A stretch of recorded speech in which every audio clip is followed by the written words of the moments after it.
Hey basketball guys, we have news. Let's go to more news from the Golden State Warriors, but before that, don't forget to subscribe to the channel and leave your Warriors crush Minnesota Timberwolves and have a great away win. It was a deserved victory and the Warriors are showing that they can surprise and go to the Western Conference Finals.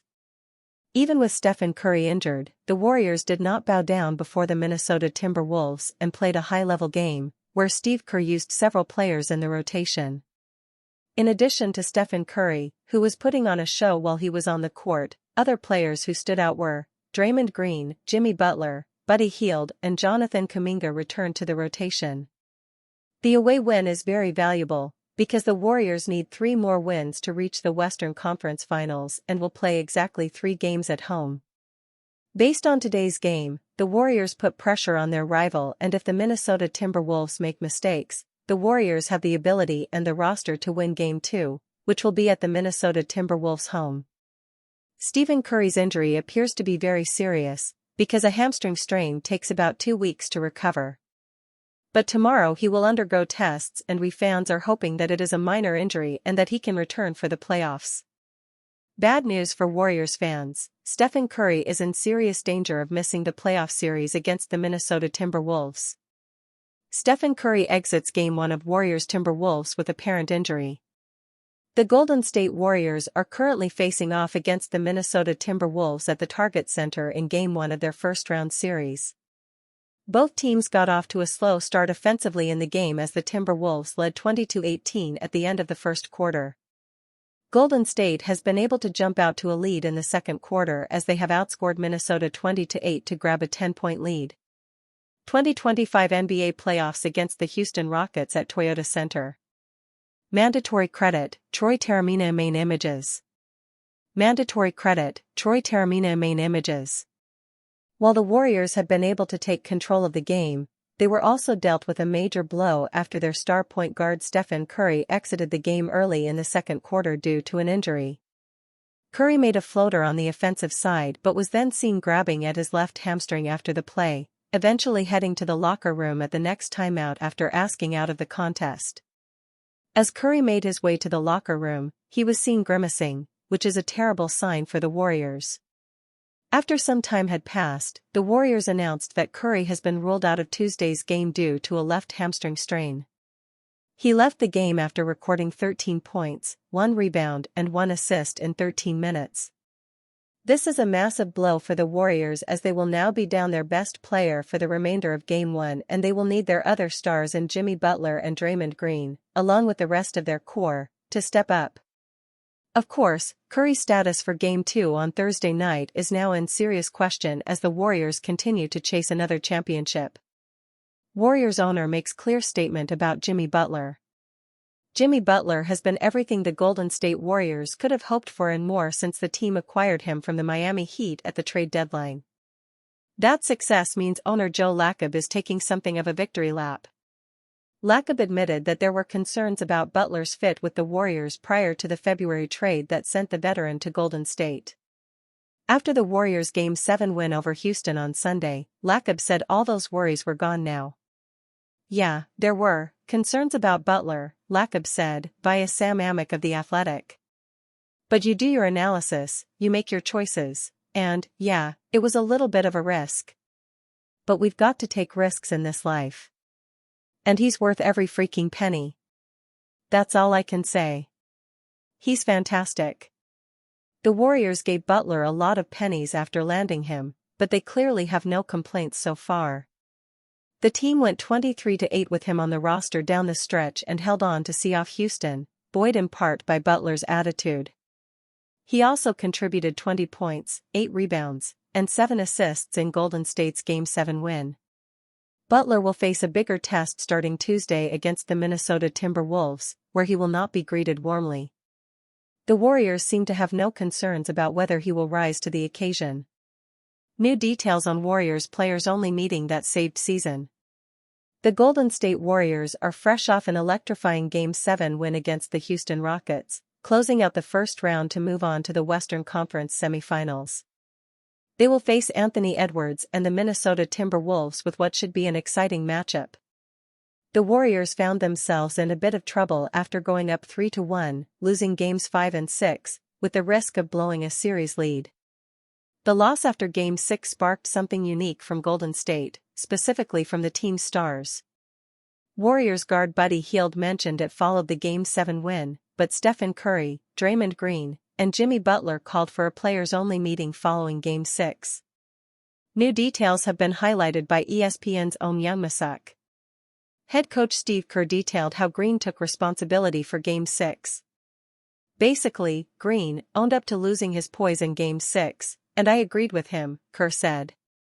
I thought the flagrant foul was a tone-setter, and he knew it, and so he talked to the group and said, I got to be poised and I have to be better, and we're going to come in here tomorrow and get it done. And I think his emotional stability tonight, just his poise from the start, set a great tone. Butler also talked about his message during the meeting. My message to my guys was I wasn't being who I was, Butler said. In a sense of pumping confidence into my guys. I think that's a part of my leadership that I've learned and gained throughout my years of playing this game at a high level. The Warriors will now face the Timberwolves on the road tonight at 6:30 p.m. Pacific Time. Golden State will play this series with a chance to get back to the Western Conference Finals for the first time since 2022. Draymond Green rips Dillon Brooks, nobody on the court respects you. On the latest episode of his podcast with former NBA guard Baron Davis, Golden State Warriors forward Draymond Green ripped Houston Rockets forward Dillon Brooks. Green bashed Brooks for not shaking hands with the Warriors after the Rockets lost Game 7. Dillon Brooks couldn't come through in this series in large part because nobody on the court respects you, Green said. So anything you do, the way it's going to be looked at, the way it's going to be received, it ain't beneficial to your team when you're trying to win championships, you know what I'm saying? When you're trying to compete at the highest level and you that type of guy, it ain't beneficial to your team and they catch you in the end. Dillon Brooks ran off the court. So when I say you see what guys is made of, he ran off the court. Like ain't shake nobody up. And you admitted that you was trying to hurt Steph's hand, which again, fine by me bro. Like I get it. We all get it when you hoop. You know what I'm saying? So if you're going to be on that type of time, you got that time in the press, on that time all the time. You're going to be talking, you're going to be Mr. Big Bad Wolf. Don't lose and then not face the music. Don't be that guy. Because again, you lose a lot of respect for guys in that moment. The Warriors beat the Rockets in the first round of the playoffs. Brooks doesn't have a good relationship with Green, Stephen Curry, or Jimmy Butler. Draymond Green takes swipe at Alperen Sengun after playoff series.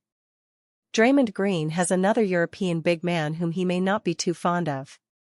Speaking this week on the latest episode of his self-titled podcast for The Volume, the Golden State Warriors star Green spoke on his team's recently concluded first-round playoff series against the Houston Rockets, which the lower-seeded Warriors won in 7 games. During his remarks, Green got in a shot at Rockets center Alperen Sengun, though he tried to cover it up with some light praise for Sengun. Green specifically zeroed in on Sengun's on-court antics during the series. The former Defensive Player of the Year Green believes Sengun did a little too much flopping, but added that he respected Sengun otherwise. Got a lot of respect for him, said Green of Sengun. You know, I played against a lot of guys. I always tell people that in playoff series one of two things happen, either you completely lose respect for someone or you gain a lot of respect for someone. You get to see who is really real. So Sengun is real. He ain't back down at all. But, what I would say to Sengun, flop a little less. Embellish a little less, Green continued. Because with a defender like me, I'ma feed off that. He real, he physical, he ain't backing down. A lot of respect for him. As Golden State's de facto starting center during the Rockets series, Green drew Sengun as his primary defensive matchup. While the Warriors ultimately won in 7, Sengun still managed to put up 20.9 points, 11.9 rebounds, and 5.3 assists per game during his first-ever NBA postseason, including a ruthless poster dunk on Green himself along the way. While the praise from Green for Sengun was nice, he still could not make it through the podcast without getting in a dig. But at least Green's tone here was a lot more conciliatory than he historically has been with the big man that he will be matched up with during the Warriors' next playoff series. Our staff predictions for the Warriors series against the Timberwolves. Our staff is largely leaning toward the Dubs winning a long series. What do you think? The Golden State Warriors and Minnesota Timberwolves will face off in Game 1 of their Western Conference semifinal series tonight. Here's our staff predictions for the Dubs' next NBA playoff series. Brady's prediction, Warriors in 6. So much depends on the physical state of the Warriors. Do they have energy left after a physically draining 7-game series in which their stars played heavy minutes? Is Jimmy Butler III close to full strength? If the answer to those questions is no, then this prediction will make me look like a homer. But I'm banking on the answer being a yes. The Dubs looked energized on Sunday when they remembered to stick with the game plan. Butler was moving more gracefully. And if they're not physically compromised? Well, I just think the Warriors are a little bit better, and certainly more experienced than the Timberwolves. The Dubs played mini well this year, winning 3 of 4 games, all of which occurred before acquiring Butler, who should see a good amount of time defending Anthony Edwards. Golden State looked very mortal against Houston, but, now that they're matched up with a team that's not quite as physical and athletic, I think they'll remind everyone that they were one of the best teams in the NBA after the trade deadline. Joe's prediction, Wolves in 6. Is there a path for the Warriors to win this one? Of course, we're talking about Curry, Green, and Butler, after all, 3 proven playoff commodities. Take just one of the first 2 games on the road and the path becomes slightly wider. Lose both of them and the path becomes as narrow as a tightrope. The margin for error is equally narrow, with the prospect of having to guard Edwards, i.e., who to guard him with, how to guard him, which coverages to send out, etc., being a more daunting task compared to the Rockets, who didn't have a primary option that could approximate Edwards' talents. Read Joe's full analysis/series preview here. Daniel's prediction, Warriors in 6. Gobert is eventually going to make the Tolos play 4-on-5 offensively in critical moments. Also, in transition and on scramble mode, Gobert will have to find GSW's perimeter guys and keep them from knocking down easy triples. He won't be able to do it. There's enough wiggle room in the margins here for the Dubs to make a fool out of Minnesota. That said, Ant-Man is kind of terrifying. Just not as scary as Steph Curry and the return of playoff Jimmy. Lef's prediction, Warriors in 7. Oh girl.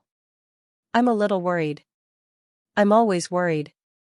We're too old. We're too young. We're a mess. They're a mess. We have Steph Curry. They have Anthony Edwards.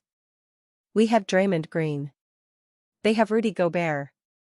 We have Jimmy Butler. They have Julius Randle. God, we are so old. Maybe the Wolves take it. Maybe they don't. It's a toss-up. Only time will tell. Maybe Steph makes a logo 3 or something. Maybe Draymond doesn't beat anybody up this series. Go Dubs. I'm good in the West. It's such a toss-up. Rico's prediction, Warriors in 7. The odds are literally stacked against the Warriors in this matchup against the Timberwolves. For the first time in the Steve Kerr era, Golden State enters a 7-game postseason series as the underdog, according to ESPN. It's easy to see why. The Wolves have home court, they have a significant rest advantage, and they have Anthony Edwards, who averaged 26.8 points per game in the first round against the Lakers and has already been dubbed by many as the next face of the league. Picking the Warriors would be insane. But maybe that's the point. Steph Curry, at 37 years old, just outconditioned Amen Thompson, arguably the NBA's best athlete, drilling clutch threes while Thompson was slowed by cramps in the most important game of the season. Draymond Green started at center for most of the year and just went blow for blow against one of the most physical frontcourts in the league.